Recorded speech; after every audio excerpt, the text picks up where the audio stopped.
High nursing classes में आपका स्वागत है। आज मैं पीडियाट्रिक का पार्ट 3 लेके आया हूँ।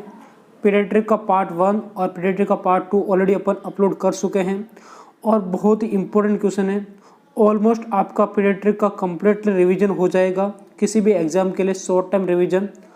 अगर दोस्तों आप टेस्ट सीरीज एनसीएल के टेस्ट सीरीज के रजिस्ट्रेशन शुरू हो गए और दूसरे जो भी एग्जाम है सभी एग्जाम के हम टेस्ट सीरीज प्रोवाइड करते हैं। कोई भी पर्सन अगर इंटरेस्टेड हो तो हमारे व्हाट्सएप नंबर पे मैसेज कीजिए। मैं उसको कम्प्लीटली इंफॉर्मेशन प्रोवाइड कर दूँगा। इसके अलावा दोस्तों अगर हमारा वीडियो अच्छा लगे तो लाइक कीजिए, हमारे चैनल को सब्सक्राइब कीजिए और अगर आप हमारे चैनल पे नए हैं तो सब्सक्राइब कीजिए, साथ ही बेल आइकन जरूर दबाइए ताकि हम जो भी वीडियो लेके आए सबसे पहले इन्फॉर्मेशन आपको मिले। तो दोस्तों जो आज अपन क्वेश्चन की तरफ अभी अपन मूव करते हैं। तो पहला क्वेश्चन देखिए, DOC for closure of the patent ductus arteriosus. यहाँ पे थोड़ा मिस्टेक प्रॉब्लम हो गया। तो पेटेंट डक्टस आर्टरियोसिस है जिसको अपन PDA बोलते हैं।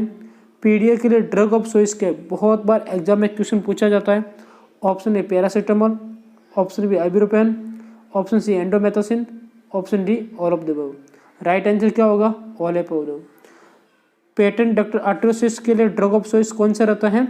All of above. पैरासीटामोल भी रहता है, आइबुप्रोफेन रहता है, एंडोमेथासिन पे होगा। Non steroid anti inflammatory drug जो NSAID होता है सब PD रहता है। नेक्स्ट क्वेश्चन,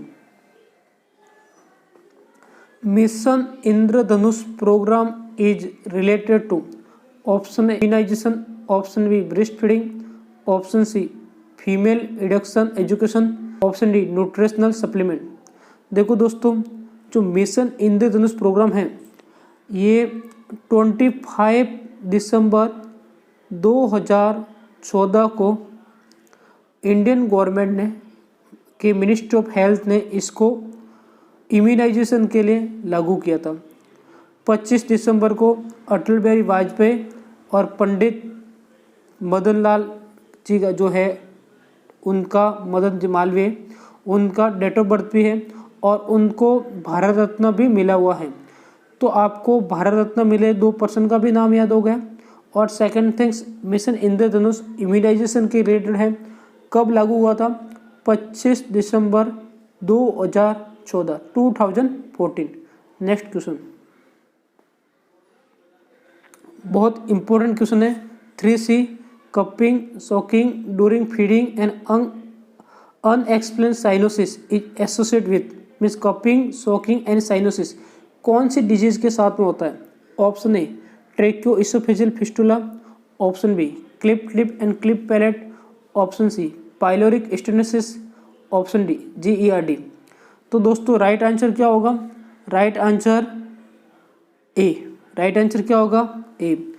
टॉप जो होता है ट्रेकियोइसोफेजियल फिस्टुला उसमें 3 सिम्टम्स आता है और उसके साथ ही जो स्लेवा आता है वो एक्सेसिव आता है। एक्सेसिव फ्रोथी स्लेवा निकलता है, उसके मतलब स्लेवा बहुत ज़्यादा निकलते हैं और रिग्रेशन एंड वॉमिटिंग भी उसमें होता है।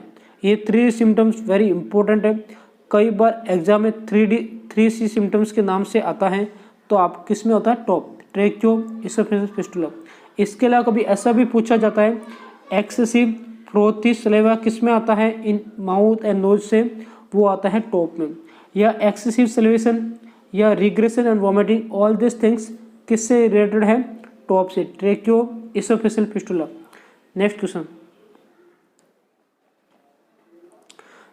which of the following is the manifestation of the pyloric stenosis? Option A projectile vomiting, option B regression, option C steatorrhoea और ऑप्शन डी टेनिमल्स। तो दोस्तों जो आपका पाइलोरिक स्टेनोसिस है, ठीक है, पाइलोरिक क्लिनिकल मैनिफेस्टेशन या clinic sign and symptoms, important sign and symptoms क्या है? जो पाइलोरिक का जो हॉलमार्क साइन है क्या है? पाइलोरिक स्टेनोसिस का hallmark sign projectile vomiting. Pyloric stenosis का हॉलमार्क साइन प्रोजेक्टल वॉमिटिंग है। इसके अलावा इसमें एक पेरिस्टालिक वेव निकलती है जो आपको इजीली विजिबल होती है, जो लेफ्ट साइड से राइट साइड एपिगैस्ट्रम में। तो ऐसे बोल सकते हैं peristaltic wave are also visible from left side to right side across the epigastrium. ये किस में होता है? पाइलोरिक स्टेनोसिस में। Next question, a disease also called gluten sensitive enteropathy affect which part of the GI tract. ठीक है, small intestine. देखो दोस्तों, इसमें थोड़ा सा इसमें डिजीज से आगे था सीलिएक डिजीज। कौन सा disease? Coeliac disease. Coeliac disease also called gluten sensitive enteropathy affect which part of the GI tract. Option A small intestine, option B duodenum, option C large intestine और option D stomach severe. तो देखो दोस्तों, जो आपका सीलिएक डिजीज है वो मोस्ट अफेक्ट जीआई के स्मॉल इंटेस्टाइन में को करते हैं। किसको करते हैं? स्मॉल इंटेस्टाइन को। मतलब जो बच्चे सीलिएक डिजीज से रहता है उसमें जो ग्लूटेन प्रोटीन रहते हैं वो टॉलरेंट नहीं कर पाता, वो उसका डाइजेशन प्रॉपरली नहीं होता है। मेनली कौन सी जो प्रोटीन्स है या कौन से फूड है उसकी वजह से। देखो दोस्तों, वाब्रो, इसका एक ट्रिक्स है वाब्रो, WBRO, W for wheat, B for barley, R for राई, O फॉर ओट्स। वाब्रो के नाम से ये ग्लूटेन प्रोटीन के मेन है, ऑप्शन में कई बार आते भी हैं। इनमें से कौन सा है कौन सा नहीं है, तो ये सीलिएक डिजीज क्रिएट करता है। और इंटेस्टाइनल को सबसे ज़्यादा, जो स्मॉल इंटेस्टाइन होता है उसके विलाई और माइक्रो विलाई को सबसे ज़्यादा टॉक्सिक इफेक्ट करता है। सबसे ज़्यादा किसको इफेक्ट करता है? माइक्रो विलाई और विलाई जो कहाँ पे स्थित होता है वो दोनों स्मॉल इंटेस्टाइन में होता है, उसको सबसे ज़्यादा इफेक्ट करता है। Next question, dehydration sign and symptoms are. Option A sunken fontanelles, bleeding from any open orifice, option C over eating, option D increase urine output. तो राइट आंसर क्या होगा? सनकन फंडानल। डिहाइड्रेशन में क्या होता है? बॉडी का जो फ्लूइड इलेक्ट्रोलाइट्स का क्या हो जाता है? लॉस हो जाता है। लेकिन सनकन फंडानल्स कब तक होता है? अप टू 1 ईयर तक। आफ्टर 1 ईयर क्या हो जाता है? 12 मंथ से 18 मंथ तक जो आपका फॉन्टानल है, एंट्री फॉन्टानल, वो ओरिफिस क्लोज होने की कोशिश में रहता है। 18 मंथ में कंप्लीट हो जाता है। उसके बाद में संकन फॉन्टानल आपको शो नहीं होता है। कब तक होता है? 1 ईयर तक। इसके अलावा अपन बोलते हैं डिहाइड्रेशन का, तो डिहाइड्रेशन का मैं आपको बता देता हूँ कि डिहाइड्रेशन भी 3 प्रकार, डिहाइड्रेशन एंड सीवियर डिहाइड्रेशन। अगर बच्चों की बात करें तो अलग रहेगा थोड़ा, क्या इन्फेंट का। बच्चों का अगर चिल्ड्रन की बात करें तो अगर 4% जो टोटल वेट है उसका 4% अगर कम हो जाता है तो उसको अपन क्या बोलते हैं, मतलब जो टोटल इलेक्ट्रोलाइट्स एंड उसका 4% अगर कम हो जाता है उसको माइल्ड बोलते हैं, 7% मॉडरेट और 10% सीवियर, मतलब वेट लॉस। इन्फेंट में किसको बोलते हैं? 5% माइल्ड, 10% होगा तो मॉडरेट और 12% होगा तो इसको क्या बोलेंगे? सीवियर। या 12 की जगह कुछ बुक्स में 15% भी दे रखा है तो 15% तक उसको सीवियर माना जाता है। इसके अलावा जो क्रोनिक डायरिया है, जो लंबे समय डायरिया, उसका जो मोस्ट कॉमन जो कोज है बच्चों में या इन्फेंट में वो क्या है? Rota virus. और रोटा वायरस का जो ट्रांसमिटर है वो कैसे होता है? फीको ओरल रूट से। किसके थ्रू होता है? फीको ओरल रूट से। Next question, drug to be given during diarrhoea. Diarrhoea में कौन सा ड्रग दिया जाता है? क्लोमेट्राजोल, जिंक, नेलिडिक्स, सेपिक्जिम। देखो दोस्तों, जो मोस्ट कॉमन कौन सा दिया जाता है?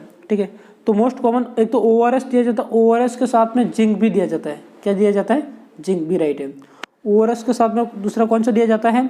जिंक। जिंक क्या है? एक सप्लीमेंट्री जो बहुत बेनिफिशियल रहता है। और जिंक आजकल क्या होता है? माइक्रोन्यूट्रिएंट्स एसेंशियल है और इसका मेजर रोल इसका है प्रोटीन सिंथेसिस में। जिंक का प्रोटीन सिंथेसिस में मेजर रोल है।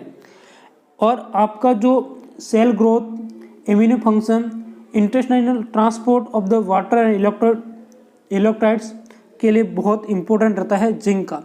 इसीलिए ORS के साथ में जिंक को भी दिया जाता है। Which symptom most likely to alert the mother of the child with suspect diagnosis of the Hirschsprung disease? Option A, smelling ribbon-like stool. Option B, regression of the feeding. Option C, projectile vomiting और option D diarrhoea. देखो दोस्तों, right answer क्या होगा? Ribbon like stool, बहुत important है, hallmark sign है इसका skip disease का, ठीक है, रिबन लाइक स्टूल। अब क्या होता है, absence of the ganglion cells mainly in the rectum, result क्या होता है, क्रोनिक कॉन्स्टिपेशन हो जाता है। जो गैंग्लियन सेल्स है वो इसका एब्सेंट रहेगा लॉन्ग टाइम से रेक्टम में, उसकी वजह से क्या हो जाएगा, क्रोनिक कॉन्स्टिपेशन हो जाएगा। और क्रोनिक कॉन्स्टिपेशन की वजह से जो बच्चों में जो स्मेल आएगी वो क्या पैलेट लाइक या रिबन लाइक स्टूल आता है। वापस समझ लो, जो आपके इंटेस्टाइन में जो गैंग्लियनिक सेल होता है, गैंग्लियन सेल्स, वो क्या रहेगा, एब्सेंट रहेगा, उसकी वजह से क्या होगा, क्रोनिक कॉन्स्टिपेशन होगा। अगर क्रोनिक कॉन्स्टिपेशन होगा तो चिल्ड्रन जो पास करेगा फोर स्मेलिंग और पैलेट लाइक और या ribbon like stool, pellet like भी बोलते हैं और रिबन लाइक भी बोलते हैं। हॉलमार्क साइन है ribbon like, pellet like stool, ध्यान रखना। नेक्स्ट क्वेश्चन,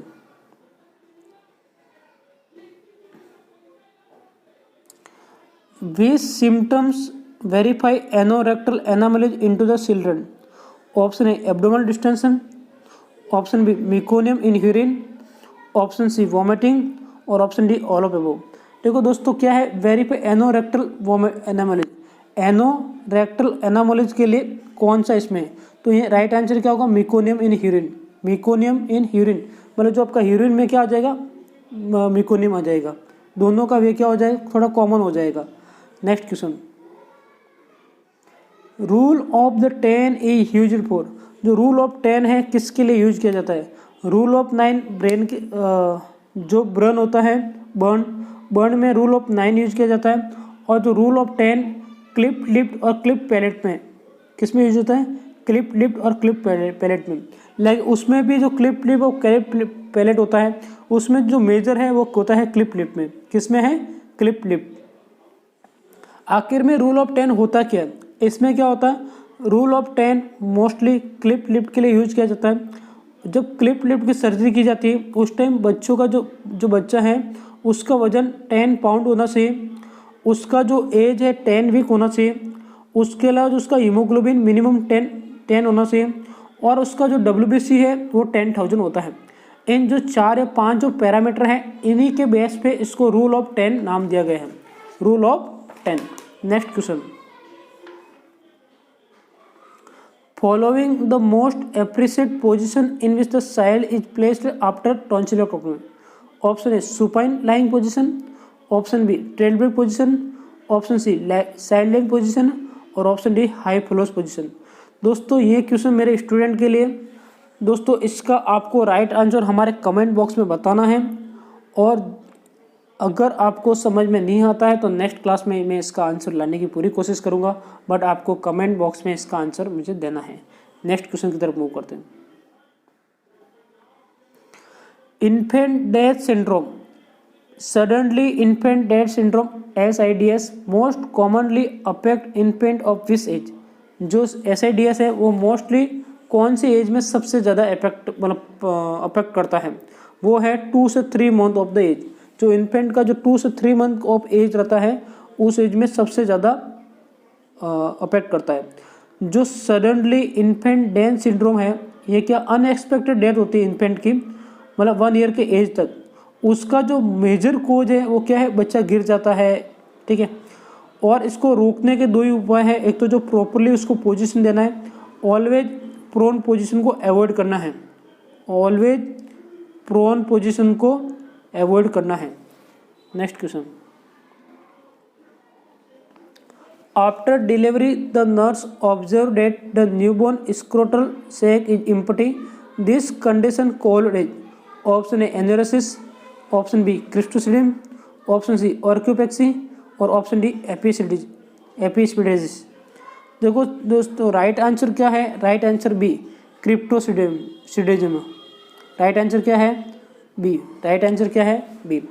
इसके अलावा दोस्तों उसका सर्जिकल करेक्शन होता है, मतलब उसका ऑपरेशन होता है, ऑपरेशन राइट टाइम है 16 से 18 मंथ एज मानी जाती है। ऑपरेशन के बाद में उसको बोलते हैं ऑर्क्योपेक्सी, उसको क्या बोलते हैं अपन, ऑपरेशन के बाद जो सर्जरी हो जाती है उसको अपन क्या बोलते हैं, ऑर्क्योपेक्सी। तो राइट आंसर क्या होगा, राइट आंसर बी 16 से 18 मंथ में उसका सर्जरी होता है, सर्जरी के बाद में उसको अपन क्या बोलते हैं, orchiopexy. Next question, tightness of the prepuce foreskin of the penis is called, option A ओसाइटिस, option B prosthesis, option C phimosis, option D balanitis. देखो दोस्तों, जो राइट आंसर क्या होगा, इसका राइट आंसर होगा सी फीमोसिस। और जो टाइटनेस ऑफ द जो पर्पज है या फोर स्किन है, ठीक है, वो क्या होता है, फीमोसिस होता है, ठीक है। और इसका जो ऑपरेशन है इसको अपन क्या बोलते हैं, या इसको जो करेक्ट किया जाता है उसको किया जाता है सर्कमसिजन से। किसके थ्रू किया जाता है, circumcision.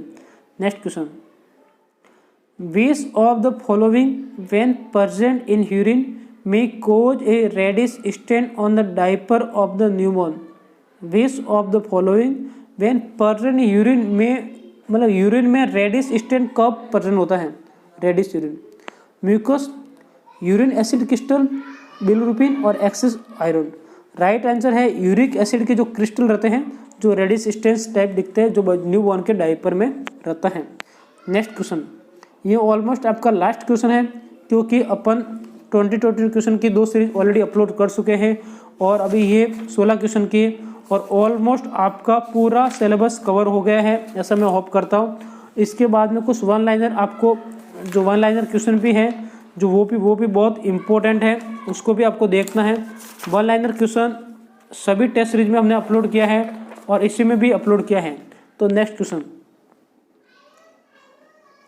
which of the following substance can lead to neurological injury in newborn known as a cutaneous rash? Option A conjugate bilirubin, bile salt, unconjugate bilirubin और biliverdin। तो राइट आंसर क्या होगा, right answer इसका होगा B bile salt. Right answer क्या होगा, B bile salt.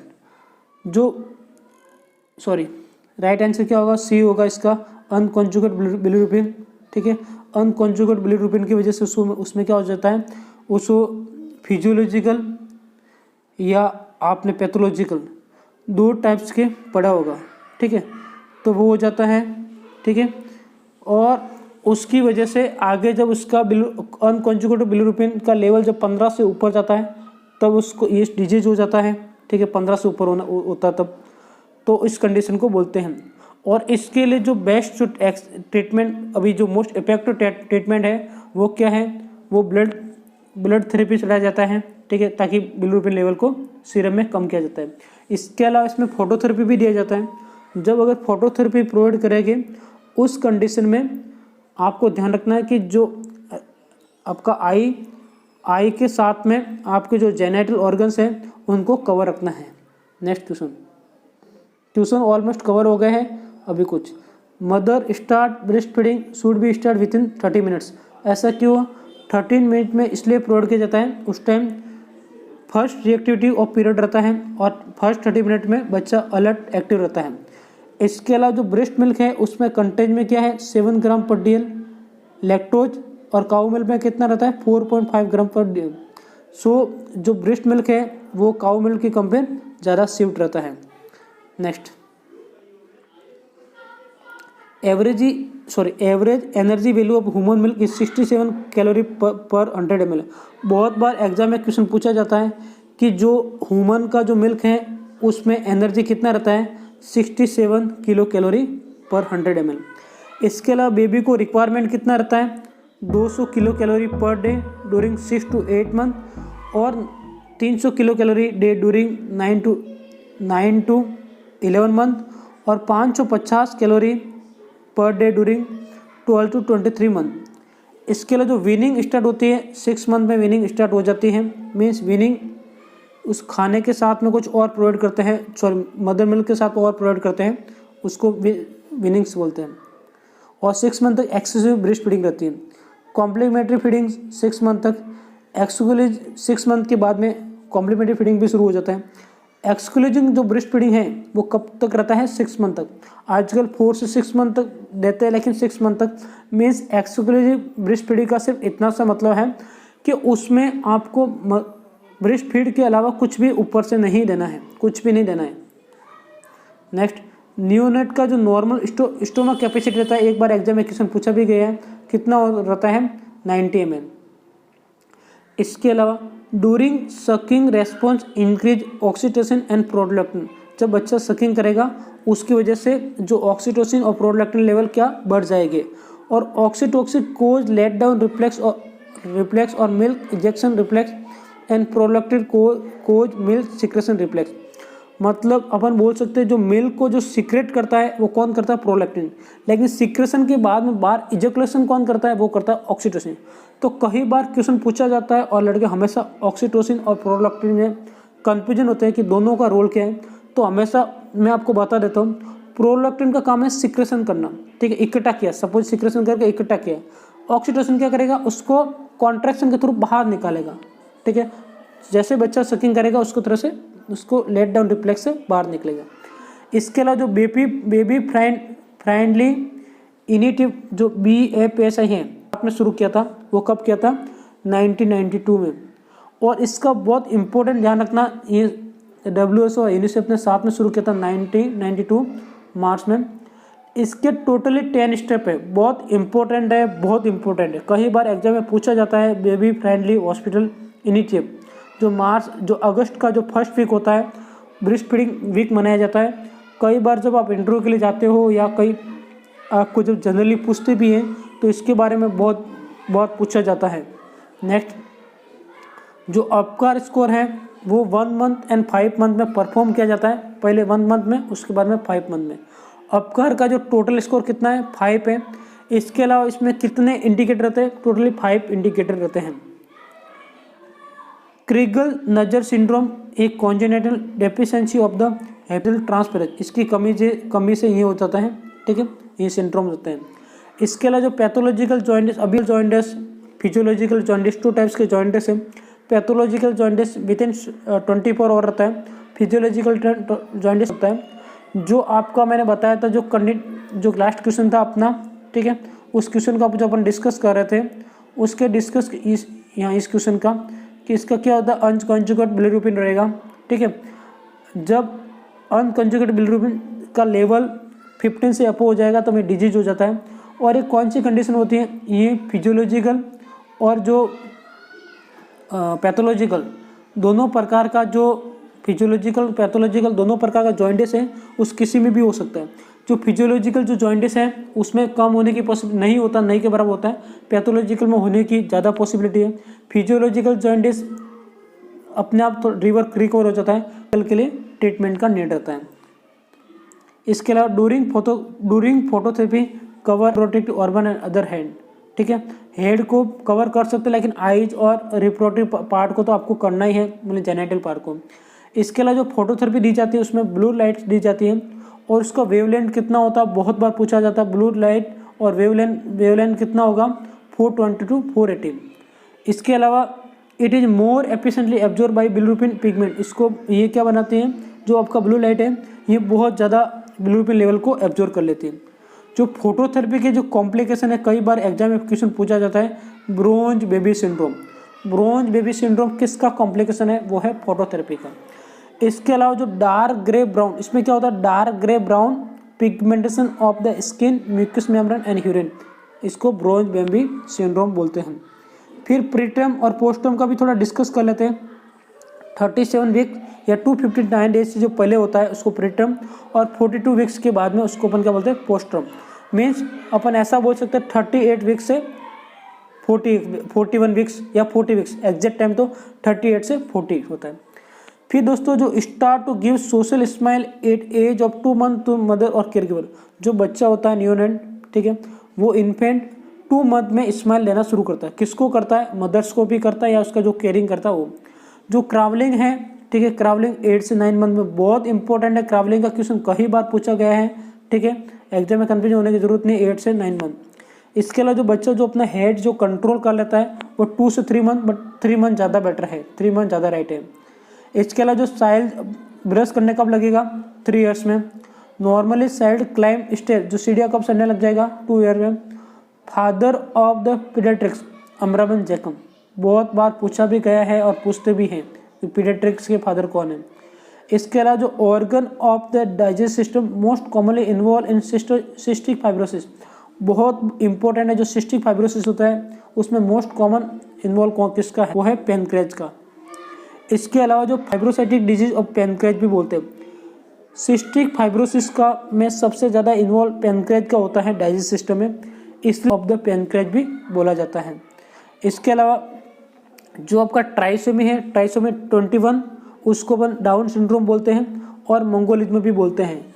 और trisomy जो 13 है उसको पटाव सिंड्रोम, ट्राइसोमी 18 एडवर्ड सिंड्रोम और बाबिक्स रिप्लेस है disappear after 1 year of the age. बहुत इंपॉर्टेंट है ट्राइसोमी, माइंड में रखना। 21 का कई बार क्वेश्चन पूछा जाता है, डाउन सिंड्रोम, 13 का पटाव सिंड्रोम, 18 का 18 से एडवर्ड। ठीक है, ऑल द बेस्ट आपके जो भी आने वाले एग्जाम के लिए, आपको बेस्ट ऑफ लक। और दोस्तों अगर टेस्ट सीरीज ज्वाइन करना चाहते हो या study materials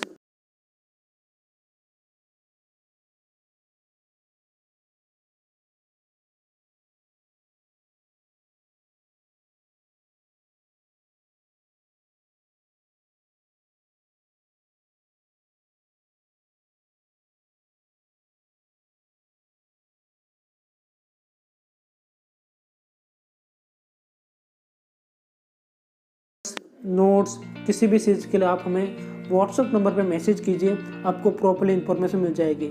all the best, thank you dear. और अगर आप नए हैं तो चैनल को सब्सक्राइब जरूर कीजिए, बेल आइकन दबाइए और हमारे वीडियो को अधिक से अधिक शेयर कीजिए। थैंक यू दोस्तों।